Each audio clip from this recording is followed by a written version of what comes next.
బంగ్లాదేశ్లో నిజంగా హిందువులపై దాడులు జరుగుతున్నాయా? ఒకవేళ అలా జరిగి ఉంటే భారత ముస్లింలు ఈ విషయంలో బంగ్లాదేశ్ హిందువుల పక్షాన నిలబడి పోరాడాలి.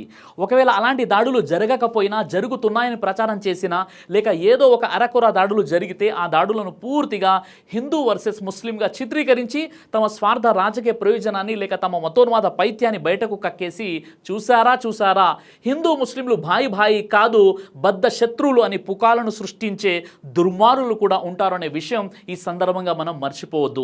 ప్రతి చోట ప్రతి మతంలో కొంతమంది మతోన్మాదులు అవకాశవాదులు స్వార్థపరులు ఉంటారు. వారు అవకాశాన్ని సందర్భాన్ని చూసి వీధి కుక్కల్లా విరుచుకు పడతారు అనే విషయాన్ని మనం ఎప్పుడూ మర్చిపోవద్దు. అసలు అక్కడ ఏం జరుగుతోంది? బంగ్లాదేశ్లో ఇంత ఘోర ఉద్రిక్తతకు కారణాలు ఏమిటి? షేక్ హసీనా బంగ్లాదేశ్ని విడిచి పారిపోవడానికి కారణం ఏమిటి? స్టూడెంట్స్ అందరూ ఆమె అధికారిక నివాసంలోకి వెళ్ళి అక్కడ ఉంటున్నటువంటి వస్తువులన్నింటినీ ధ్వంసం చేసి తమకు నచ్చినటువంటి వస్తువులను తీసుకువెళ్ళడం, ఇదంతా ప్రపంచవ్యాప్తంగా చర్చకు దారితీసింది. దీని అంతటి గల కారణాలు ఏమిటి అని మనం పరిశీలించినట్లయితే వాస్తవానికి వాళ్ళందరూ కూడా బంగ్లాదేశ్ హైకోర్టు ఆర్డర్కి వ్యతిరేకంగా నిరసన ప్రొటెస్ట్ చేయడం ప్రారంభించారు. 5 జూన్ 2024 కోటా సిస్టమ్ని తిరిగి ప్రారంభించడం జరిగింది. అసలు ఈ కోటా సిస్టమ్ అంటే ఏమిటి అని తెలుసుకోవాలంటే బంగ్లాదేశ్ యొక్క ఫ్రీడమ్ మూవ్మెంట్ స్వాతంత్ర ఉద్యమం గురించి మీకు తప్పనిసరిగా తెలిసి ఉండాలి. 1947 పార్టీషన్ తర్వాత బంగ్లాదేశ్ను ఈస్ట్ పాకిస్తాన్ అని పిలిచేవారు. అది పాకిస్తాన్లో ఒక భాగంగా ఉండేది. ఈస్ట్ పాకిస్తాన్ వెస్ట్ పాకిస్తాన్ వారు అందరూ కూడా కలిసి ఉండాలి అనే ఆలోచన ఉండేది. కానీ అది కుదరలేదు. ఈస్ట్ పాకిస్తాన్ అంటే బంగ్లాదేశ్కు వ్యతిరేకంగా వివక్ష మొదలైంది.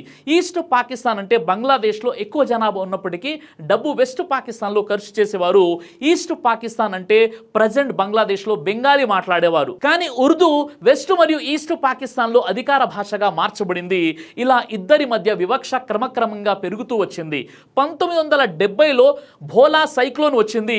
అప్పుడు ఈస్ట్ పాకిస్తాన్ అంటే బంగ్లాదేశ్ సర్వనాశనం అయిపోయింది. 3 నుంచి 5 లక్షల మంది మరణించారు. ఇందులో వెస్ట్ పాకిస్తాన్ అంటే ప్రస్తుత పాకిస్తాన్ ఎక్కువగా సహాయం చేయలేదు. కేవలం కొంత మొత్తంలో మాత్రమే సహాయం చేయగలిగింది. అలా ఒక నెల తర్వాత పాకిస్తాన్లో జనరల్ ఎలక్షన్లు జరిగాయి. ఇందులో 2 రాజకీయ పార్టీలు పాల్గొన్నాయి. వెస్ట్ పాకిస్తాన్లో జుల్ఫికార్ అలీ భుట్టో పాకిస్తాన్ పీపుల్ పార్టీ నుండి పోటీ చేశాడు. ఈస్ట్ పాకిస్తాన్ అంటే బంగ్లాదేశ్లో షేక్ ముజిబుర్ రెహమాన్ అవామీ లీగ్ పార్టీ నుండి పోటీ చేశాడు. అప్పుడు బంగ్లాదేశ్ అంటే ఈస్ట్ పాకిస్తాన్లో చాలా పెద్ద నాయకుడు ముజిబుర్ రెహమాన్ వెస్ట్ పాకిస్తాన్ యొక్క కుట్రల గురించి అనేక సార్లు ఆయన రకరకాల సభల్లో ప్రస్తావించాడు. ఇలాంటి పరిస్థితుల్లో 1970లో జనరల్ ఎలక్షన్ జరిగాయి. బంగ్లాదేశ్ అవామీ లీగ్ 162 సీట్లకు గాను 160 సీట్లు గెలుచుకోగలిగింది. పాకిస్తాన్ పీపుల్స్ పార్టీ 138 సీట్లకు గాను 81 సీట్లు వెస్ట్ పాకిస్తాన్లో గెలుచుకుంది.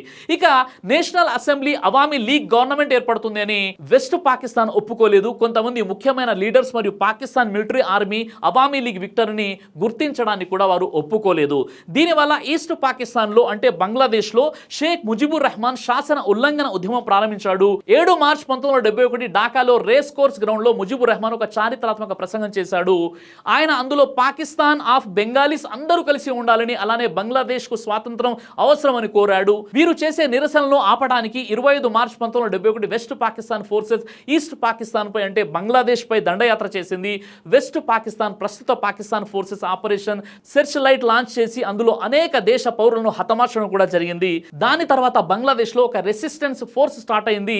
ముక్తి బాహిని పేరుతో. ఇందులో అనేక మాజీ ఆర్మీ లీడర్స్ దేశ పౌరులు ఉన్నారు. వీరికి ఇండియన్ గవర్నమెంట్ సపోర్ట్ కూడా లభించింది. ఇప్పుడు ముక్తి బాహిని మరియు Indian army west Pakistan force ని ఓడించింది. తర్వాత 1971లో బంగ్లాదేశ్కు స్వాతంత్రం కూడా లభించింది. అవామీ లీగ్ అధ్యక్షుడు షేక్ ముజిబుర్ రెహమాన్ స్వాతంత్ర ఉద్యమం ప్రారంభించాడు. ఆయనే ఉద్యమానికి మూలకారకుడు కాబట్టి ఆయనే బంగ్లాదేశ్ యొక్క మొదటి ప్రైమ్ మినిస్టర్ అయ్యాడు. ఈ సమయంలోనే కోటా ప్రారంభమైంది. బంగ్లాదేశ్కు స్వాతంత్రం వచ్చిన తర్వాత షేక్ ముజిబుర్ రెహమాన్ ఎవరైతే తమ దేశానికి స్వాతంత్రం రావడానికి కారణమయ్యారో మరియు స్వాతంత్ర ఉద్యమం కోసం పోరాడాడో అందులో స్త్రీలకు పురుషులకు సివిల్ సర్వీసెస్లో ఒక ప్రత్యేక కోటా ఇవ్వబడుతుంది అనే వాగ్దానం కూడా ఆయన చేశాడు. ప్రారంభంలో బంగ్లాదేశ్లోని కోటా సిస్టంలో 30% ఫ్రీడమ్ ఫైటర్స్ కోసం, 10% స్వాతంత్ర ఉద్యమంలో అత్యాచారానికి గురైనటువంటి మహిళల కోసం, 40% వెనుకబడిన జిల్లాల వారికి నిర్ణయించబడింది. 1971లో బంగ్లాదేశ్కి స్వాతంత్రం లభించింది. 20 నుండి 25 సంవత్సరాల తర్వాత కోటా సిస్టమ్ కొంచెం తగ్గుతూ వచ్చింది. అనేక స్వాతంత్ర సమరయోధులు మరణించారు. అందుకే 1970లో కోటా సిస్టమ్ని మార్చేశారు. అప్పుడు స్వాతంత్ర సమరయోధుల యొక్క సంతానానికి కూడా కోటా ఇవ్వబడుతుందని ఒక కొత్త రూల్ని ఏర్పాటు చేశారు.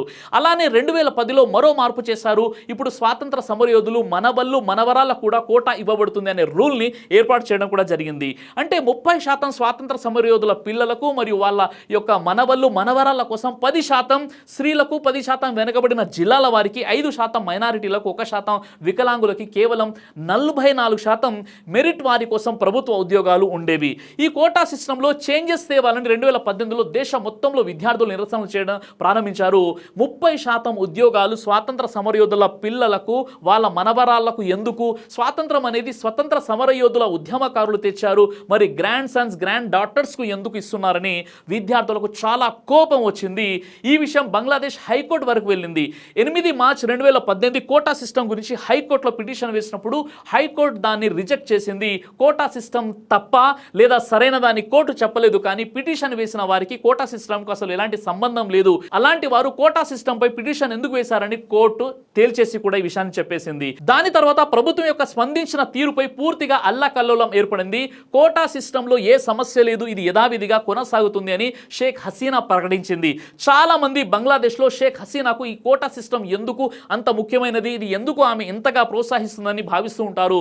ఎందుకు అంటే షేక్ హసీనా 28 సంవత్సరాల వయసులో పూర్తి కుటుంబం 1975 మిలిటరీ తిరుగుబాటులో చనిపోవడం చూసింది. ఆమె అప్పుడు జర్మనీలో ఉండడం వల్ల బ్రతికిపోయింది. ఈ కోటా సిస్టమ్ అనేది ఆమెకు ఒక భావోద్వేగానికి సంబంధించినటువంటి విషయం. ఎందుకంటే ఈ కోటా సిస్టమ్ తన తండ్రి ప్రారంభించాడు, షేక్ ముజిబుర్ రెహమాన్. వారసత్వంలో కోటా సిస్టమ్ ఒక ప్రధాన పాత్ర పోషించింది. అందుకే షేక్ హసీనా ఈ కోటా సిస్టమ్ నిషేధించాలని అనుకోలేదు ఆమె. కానీ విద్యార్థులు దీనికి ఎంత మాత్రం సంతృప్తిగా లేరు, దీనిని వారు అంగీకరించలేదు. వాళ్ళు కోపం కేవలం కోటాపై మాత్రమే కాదు, కోటా మధ్యలో యువకుల నిరుద్యోగ సమస్య కూడా ఉంది. బంగ్లాదేశ్లో ప్రైవేట్ సెక్టార్లో జాబ్స్ చాలా తక్కువ. అలా అని గవర్నమెంట్ ఉద్యోగాల కోసం వెళితే ఇంత రిజర్వేషన్ ఇస్తున్నారు. కేవలం 0.13% ఉన్న జనాభా కోసం సివిల్ సర్వీసెస్లో 30% ఎందుకు ఇస్తున్నారు? అందుకే విద్యార్థులు అంతా క్లాసులు అన్ని వదిలేసి రోడ్లపై హైవేస్ని బ్లాక్ చేస్తూ పరిస్థితిని ఉద్రిక్తం చేస్తూ నిరసనలు చేయడం ప్రారంభించారు. స్టూడెంట్స్ గవర్నమెంట్ అఫీషియల్ వెబ్సైట్స్ని కూడా హ్యాక్ చేయడం మొదలుపెట్టారు. పరిస్థితి చాలా ఉద్రిక్తంగా మారడంతో 2018లో ఈ యొక్క ఆందోళన వలన ప్రభుత్వం కోటా సిస్టంలో మార్పు తీసుకురావాల్సి వచ్చింది. దాంతో 2018లో కోటా సిస్టమ్ని నిర్మూలించడం కూడా జరిగింది. ఇక విద్యార్థులు వాళ్ళకు కావాల్సింది దొరికింది కాబట్టి కథ ముగిసింది అనుకున్నారు, కానీ బంగ్లాదేశ్ తిరిగి శాంతియుతంగా ఉంటుందన్నారు. కానీ అలా జరగలేదు. ఈ కోటా సిస్టమ్ని నిలిపివేసేందుకు బంగ్లాదేశ్ స్వాతంత్ర సమరయోధుల యొక్క బంధువులు హైకోర్టులో పిటిషన్ వేశారు. 5 జూన్ 2024 బంగ్లాదేశ్ కోర్టు కోటా సిస్టమ్ని తిరిగి అమలు చేస్తున్నట్లు తమ యొక్క నిర్ణయాన్ని ప్రకటించింది. ఈ నిర్ణయం ప్రకటించిన తర్వాత స్టూడెంట్స్ మరియు నిరసనకారులు ఆందోళనను తిరిగి ప్రారంభించారు కూడా. నిరసనకారులు అందరూ కూడా షేక్ హసీనాను మెయిన్ టార్గెట్ గా చేశారు. ఎందుకంటే షేక్ హసీనా చాలా సమయం నుండి అపోజిషన్ పార్టీని మాట్లాడకుండా చేసింది. 2024 ఎన్నికల్లో ఫ్రీ అండ్ ఫేర్ ఎలక్షన్ జరగలేదని ఆమెపై అనేక ఆరోపణలు కూడా ఉన్నాయి. అమెరికా లాంటి దేశాలు కూడా ఆమెపై ఆరోపణలు చేశాయి. బంగ్లాదేశ్లోని బిఎన్పి పార్టీ ఈ ఎన్నికలను బైకాట్ చేసింది. అంతేకాదు ఆమె విద్యార్థులపై అధికంగా సైనిక బలాన్ని ఉపయోగించింది కూడా. 1 జూలై 2024 తర్వాత నిరసనకారులు తమ యొక్క నిరసనలను తిరిగి ప్రారంభించారు. బంగ్లాదేశ్లోని అన్ని ప్రదేశాల్లో ట్రైన్, బస్ సౌకర్యాలను నిషేధించారు. అప్పుడే షేక్ హసీనా చైనా విజిట్ నుంచి తిరిగి వచ్చి 14 జూలై 2024 ప్రెస్ కాన్ఫరెన్స్ నిర్వహించింది. ఈ ప్రెస్ కాన్ఫరెన్స్ లో ఆమె మాట్లాడిన కొన్ని మాటల ద్వారా పరిస్థితి మరింత విషమంగా మారిపోయింది. ఆమె స్వాతంత్ర ఉద్యమంలో పాల్గొన్న వారి మనవళ్ళు మనవరాళ్లను కోటా ఇవ్వకుంటే రజాకార్ల యొక్క మనవళ్లకు మనవరాళ్లకు ఈ కోటా లభిస్తుందా అని షేక్ హసీనా రజాకార్ అనే ఈ పదాన్ని ఉపయోగించడం ద్వారా పరిస్థితి మరింత ఉద్రిక్తంగా మారింది. ఈ పదం బంగ్లాదేశ్లో చాలా ప్రమాదకరమైనది, కోపాన్ని పుట్టించేటటువంటి పదం. 1971 బంగ్లాదేశ్ స్వతంత్ర ఉద్యమంలో రజాకార్లు పాకిస్తాన్ మిలిటరీకి సపోర్ట్ చేశారు. వీరు చాలా దుర్మార్గాలు చేశారు, అనేక దేశ పౌరులను చంపేశారు. షేక్ హసీనా తన ప్రెస్ కాన్ఫరెన్స్ లో ఈ పదం ఉపయోగించినప్పుడు నిరసనకారులు మరింత ఆగ్రహానికి గురయ్యారు. అనేక రకాల నినాదాలతో ర్యాలీలు కూడా తీశారు. 15 జూలై 2024కి పరిస్థితి హీనాతిహీనంగా మారింది. ఢాకాలోని యూనివర్సిటీలో అనేక నిరసనకారులు వెళ్లారు. మరుసటి రోజు వైలెన్స్ మరింతగా పెరిగింది. ఎందుకంటే అందులో అవామీ లీగ్ స్టూడెంట్స్ వింగ్ కూడా ఉంది. రబ్బర్ బుల్లెట్స్, టియర్ గ్యాస్ వాడారు. నిరసనకారులకు వ్యతిరేకంగా government military Awami league students wing కూడా ఉంది. ఆ యొక్క ఆందోళనలో ఎక్కడ చూసినా రక్తం నీటిలా ప్రవహించడం సోషల్ మీడియాలో వైరల్ అయింది. 18 జూలై 2024 15 మంది కంటే ఎక్కువగా మరణించారు. నిరసనకారులు గవర్నమెంట్ బిల్డింగ్స్ తగలబెట్టడం మొదలుపెట్టారు. షేక్ హసీనా గవర్నమెంట్ పూర్తిగా ఇంటర్నెట్ సర్వీసెస్ ని షట్ డౌన్ చేసింది. నిరసనలు ఇంకా ఉద్రికంగా మారాయి. దీని తర్వాత పోలీసులు ఏకంగా షూటెడ్ సెట్ ఆర్డర్ ని కూడా వారు పాస్ చేయడం జరిగింది. అంటే ఎక్కడ నిరసనకారులు కనిపించినా చంపేయండి అనే ఆర్డర్ ని పాస్ చేశారు కూడా. ఇందులో 16 మంది చిన్నపిల్లలు కూడా తమ ప్రాణాలను కోల్పోయారు. ఏమీ తెలియని 15 సంవత్సరాల సంవత్సరాల ఒక బాలిక తమ యొక్క వరండాలో బట్టలు ఆరేస్తుండగా ఆమెను కూడా చంపడం జరిగింది. ఒక్కసారిగా ఢాకా ఒక వార్ జోన్గా మారిపోయింది. 16 నుండి 20 జూలై మధ్యలో 100 మంది కంటే ఎక్కువ స్టూడెంట్స్ చంపబడ్డారు. ఇవి అధికారిక లెక్కలు, కానీ అనధికారిక లెక్కలు ఇంకా చాలా ఉన్నాయి. 21 జూలై బంగ్లాదేశ్ సుప్రీంకోర్టు హైకోర్టు ఆర్డర్పై తీర్పు ఇచ్చింది. దీనివల్ల ఇంకా పరిస్థితి చాలా ఆందోళనకరంగా మారింది. మళ్ళీ హైకోర్టు ఆర్డర్ని విరమించుకొని 93% జాబ్స్ మెరిట్స్ ఆధారంగా ఉంటాయి, 7% కోటా కోసం ఉంటుంది. ఇందులో 5% స్వాతంత్ర సమరయోధుల కోసం, 2% ఇతరుల కోసం. కానీ ఈ తీర్పుతో నిరసనకారులు అసంతృప్తిని వ్యక్తం చేశారు. అసలు స్వతంత్ర సమరయోధుల పిల్లలకు కోటా ఎందుకు కేటాయించాలి? అసలు ఈ కోటానే తొలగించాలి. ఇంత ఘోరంగా దేశంలో వైలెన్స్, హింసకు తెరలేపినందుకు షేక్ హసీనా క్షమాపణలు వేడుకోవాలి. ఎవరైతే ఈ యొక్క ఆందోళనలో మరణించారో, మరణానికి కారణమైన వారిని శిక్షించాలి. ఇలా నిరసనకారులు 9 విషయాలు డిమాండ్ చేశారు. కానీ వారం పూర్తయినా ఈ డిమాండ్స్ పూర్తి చేయలేదు షేక్ హసీనా గవర్నమెంట్. ఇక పూర్తి దేశం కర్ఫ్యూలో ఉంది. ఒక రిపోర్ట్ ప్రకారంగా 23 జూలై రాత్రి 36 మంది గుర్తు తెలియని శవాలను పాతిపెట్టారు ఎవరికి తెలియకుండా. ఇక నిరసనకారులు ఈ యొక్క ఉద్రిక్తత పరిస్థితులు అంతా పరిశీలించి కేవలం కోటా కాదు, షేక్ హసీనా రిజైన్ చేయాలని డిమాండ్ చేయడం మొదలుపెట్టారు. 4 ఆగస్టు తర్వాత ఒక ఉద్యమం మొదలైంది. విద్యార్థులు క్లాస్ అటెండ్ అవ్వడం మానేశారు. వాళ్ళంతా షేక్ హసీనా రాజీనామా చేయాలని ఢాకాలో ఒక పెద్ద లాంగ్ మార్చ్ చేయడం ప్రారంభించారు. గవర్నమెంట్ ఇంకా వైలెన్స్ ని పెంచింది. కేవలం 4 ఆగస్టున ఒక్క రోజులో 100 మందికి పైగా మృత్యువాత పడ్డారు. పూర్తిగా 300 మంది కంటే ఎక్కువ విద్యార్థులు చంపబడ్డారు. నిరసనకారులు ఇంకా తమ యొక్క నిరసనను ఉద్రిక్తం చేస్తూ పబ్లిక్ హాస్పిటల్పై అటాక్ చేశారు. 5 ఆగస్టు 2024న చివరి నిరసన చేశారు. అందరూ షేక్ హసీనా అధికారిక గృహాన్ని చుట్టుముట్టారు. మధ్యాహ్నం 1:30 ఆమె సెక్యూరిటీ టీం ఆమెకు పరిస్థితి ఘోరంగా ఉంది, మీ దగ్గర స్పీచ్ ఇవ్వడానికి సమయం లేదు, బట్టలు ప్యాక్ చేయడానికి కూడా సమయం లేదు, మీరు వెంటనే వెళ్ళాలి అని ఆమెకు తెలిపారు. దాని తర్వాత షేక్ హసీనా ఆమె చెల్లితో హెలికాప్టర్లో పారిపోయింది. షేక్ హసీనా మిలిటరీ హెలికాప్టర్లో అగర్తాల చేరుకుని ఉత్తరప్రదేశ్లోని గజియాబాద్ ఎయిర్ బేస్కు చేరుకుని ఆ రాత్రి ఢిల్లీలో గడిపారు. కానీ ఆమె ఢిల్లీలో ఎంత సమయం ఉంటుందో తెలియదు. ఆమె యూకేకి వెళ్ళడానికి సిద్ధమవుతున్నట్లు రిపోర్ట్స్ కొన్ని చెబుతున్నాయి కూడా. తర్వాత ఆర్మీ ఫోర్స్ బారిగేడ్స్ తీశారు. నిరసనకారులు ఆమె ఇంటిలోకి దూరారు. మొత్తం అల్లకల్లోలం చేశారు. అచ్చుగుద్దినట్టుగా 2020లో శ్రీలంకలో కూడా ఇదే పరిస్థితి ఏర్పడింది. అయితే తర్వాత ఆర్మీ చీఫ్ ఒక తాత్కాలిక ప్రభుత్వం ఏర్పాటు కోసం సిద్ధమవుతున్నట్లు మీడియాతో తెలపడం జరిగింది. బంగ్లాదేశ్లో ఏర్పడుతున్న తాత్కాలిక ప్రభుత్వానికి ఆసక్తికరంగా మొహమ్మద్ యూనస్ ఎంపికయ్యారు.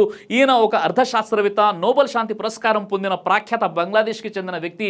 షేక్ హసీనా బంగ్లాదేశ్ విడిచి పారిపోయిన తర్వాత నిరసనకారులందరూ యూనస్నే తమ దేశ నాయకుడిగా కోరుతున్నట్లు రిపోర్ట్స్ తెలియజేస్తున్నాయి. అయితే ఇలాంటి ఉద్రిక్తత పరిస్థితుల్లో బంగ్లాదేశ్లో ఉన్నటువంటి హిందువులపై నిజంగా దాడులు జరుగుతున్నాయా? 1 జూలై 2024 బంగ్లాదేశ్లో స్టూడెంట్స్ అందరూ కలిసి రోడ్లు, రైల్వే లైన్స్ బ్లాక్ చేసి ప్రొటెస్ట్ నిరసన చేయడం మొదలుపెట్టారు. ఈ సందర్భంలో చాలా మంది బంగ్లాదేశ్లో ఉన్న మైనారిటీ హిందువుల యొక్క గుడులపై, వాళ్ళ యొక్క షాప్స్ పై, ఇండ్లపై దాడులు చేస్తున్నారని సోషల్ మీడియాలో కొన్ని వీడియోలు, ఫోటోలు వైరల్ చేస్తున్నారు. కానీ వాస్తవానికి ఇవన్నీ కూడా అబద్ధాలు. అడ్వకేట్ గోవింద ప్రమాణిక్, ఈయన Bangladesh national Hindu Mahajyoti secretary. Advocate Govinda Pramanik ప్రకారం షేక్ హసీనా రాజీనామా చేసిన తర్వాత దేశంలోని హిందువులపై పెద్ద ఎత్తున దాడులు జరుగుతున్నాయని, షాప్స్ కూల్చివేస్తున్నారని భావిస్తున్నారు. కానీ బిఎన్పి నాయకులు హిందువుల ఇళ్లపై దాడులు జరగకుండా చూడాలని, దేవాలయాలను రక్షించాలని జమాత్ని సూచించి కొంతమంది అవకాశవాదులు కొన్ని దేవాలయాలపై దాడి చేశారు. కానీ అది పెద్ద నష్టం ఏమీ జరగలేదు, ఇదంతా పుకార్లని చెప్పారు. ఒకవేళ హసీనా గురించి అంత చింత ఉంటే పీఎం మోడీని రిమూవ్ చేసి హసీనాని పీఎంగా పెట్టుకోండి అని సోషల్ మీడియా వేదికగా తెలిపాడు. దీనిపై రిపబ్లిక్ టీవీ కొన్ని రూమర్స్ కూడా స్ప్రెడ్ చేస్తుంది. అలాగే బంగ్లాదేశ్ మస్జిద్ నుండి మైక్ ద్వారా నిరసనకారుల యొక్క అధ్యక్షుడు, ప్రియమైన దేశ పౌరులారా, మనం ఈ పరిస్థితుల్లో చాలా జాగ్రత్తగా ఉండాలి, పరమత సహనం పాటించాలి, మన హిందూ సోదరులను కాపాడాలి, వాళ్ళ ఇంటిని, వాళ్ళ ఆస్తిని రక్షించాలి, ఇది మన బాధ్యత, అందరూ అప్రమత్తంగా ఉండాలని మైక్ ద్వారా ప్రకటించడం కూడా జరిగింది. అయితే బంగ్లాదేశ్లో మైనారిటీలు ఉన్న హిందువులపై దాడులు జరగలేదని చెప్పట్లేదు. కానీ ఏదైతే సోషల్ మీడియాలో ఒక పెద్ద గొడవలు జరుగుతున్నాయి, హిందూ వర్సెస్ ముస్లింలుగా ఏదైతే ప్రచారం చేస్తున్నారో ఇది పచ్చి అబద్ధం అని చెప్తున్నాను. అయినప్పటికీ బంగ్లాదేశ్లో ఉంటున్నటువంటి హిందువులపై ఏదైతే దాడులు జరుగుతున్నాయో వాటిని పూర్తిగా నేను ఖండిస్తున్నాను. పూర్తి ముస్లిం సమాజం కూడా అలాంటి దాడులను ఖండించి ఈ భారతదేశం ముస్లింలు ఆ బంగ్లాదేశ్లో ఉన్నటువంటి హిందువుల పక్షాన నిలబడాల్సినటువంటి అవసరం ఎంతైనా ఉంది. అయితే బంగ్లాదేశ్లో స్థానికంగా ఉన్నటువంటి జమాత్ పెద్దలు, అక్కడ ఉన్నటువంటి లీడర్స్ ఎవరైతే ఉన్నారో వారు స్వతహాగా మస్జిద్ యొక్క మినార్ల నుండి, మస్జిద్ యొక్క మైక్ సిస్టమ్ను ఉపయోగించి మనమంతా పరమత సహనం కలిగి ఉండాలి, మనమంతా కలిసి మెలిసి ఉండాలి, భాయి అనేటటువంటి సందేశాన్ని తెలియజేస్తున్నారో నిజంగా ఇది చాలా గొప్ప ఆదర్శనీయమైనటువంటి విషయం. ఇలాంటి విషయాలు ఏవి కూడా కొంతమంది ఎవరైతే రూమర్స్ని క్రియేట్ చేయాలని చూస్తూ ఉంటారో, హిందూ ముస్లింల వైషమ్యాలను ఎక్కువగా వారు ఆకాంక్షిస్తుంటారో, వారికి ఇలాంటి మత సామరస్య విషయాలు ఎప్పటికీ కూడా బహుశా కనిపించవేమో. అలా అని బంగ్లాదేశ్లో ఉన్నటువంటి హిందువులపై ఎలాంటి దాడులు జరగట్లేవండి, కేవలం పుకార్లు మాత్రమే అని చెప్పట్లేదు. అలా అని ఏదైతే పుకార్లను ఈరోజు మనం చూస్తున్నామో అలాంటి గొడవలు కూడా అక్కడ జరగట్లేదు. ఇదంతా కూడా మీడియా మహిమ. అయినప్పటికీ ఒక ముస్లింగా, భారతదేశ పౌరుడిగా మా బాధ్యత, నా బాధ్యత ఏంటంటే బంగ్లాదేశ్లో ఉన్నటువంటి హిందువులపై ఒకవేళ దాడులు జరిగినట్లయితే దాన్ని పూర్తిగా మనం ఖండించాలి, అక్కడ హిందువుల పక్షాన నిలబడాలి.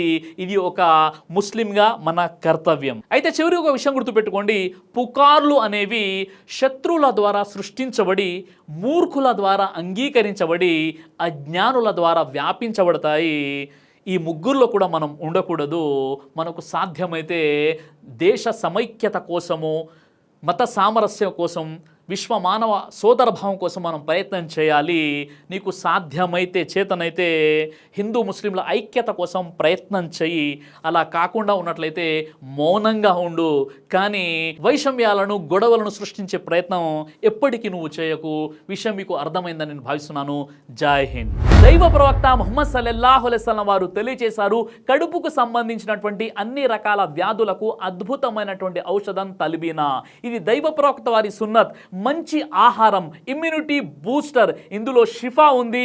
ఇది మంచి ఔషధంగా కూడా పనిచేస్తుంది. కాబట్టి పిల్లలు అయినా పెద్దలు అయినా ఎవరైనా దీనిని ఉపయోగించవచ్చు. అలాగే ఖురాన్లో దైవం తెలియజేశాడు, తేనెలో మీకు స్వస్థత ఉంది అని.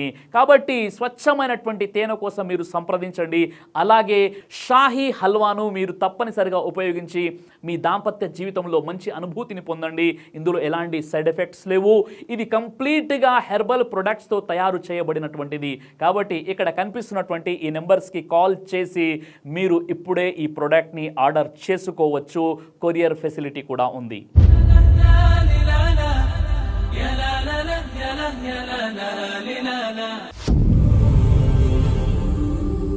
బ్రదర్ సిరాజ్ అని యూట్యూబ్ ఛానల్ని మీరు సబ్స్క్రైబ్ చేసినట్లయితే ఇన్షాల్లా దైవచిత్తం అయితే మీకు వీడియోస్ వస్తుంటాయి. అదేవిధంగా బ్రదర్ సిరాజ్ అనేటటువంటి ఫేస్బుక్ని కూడా లైక్ చేయడం వల్ల మీకు వీడియోస్ వస్తుంటాయి.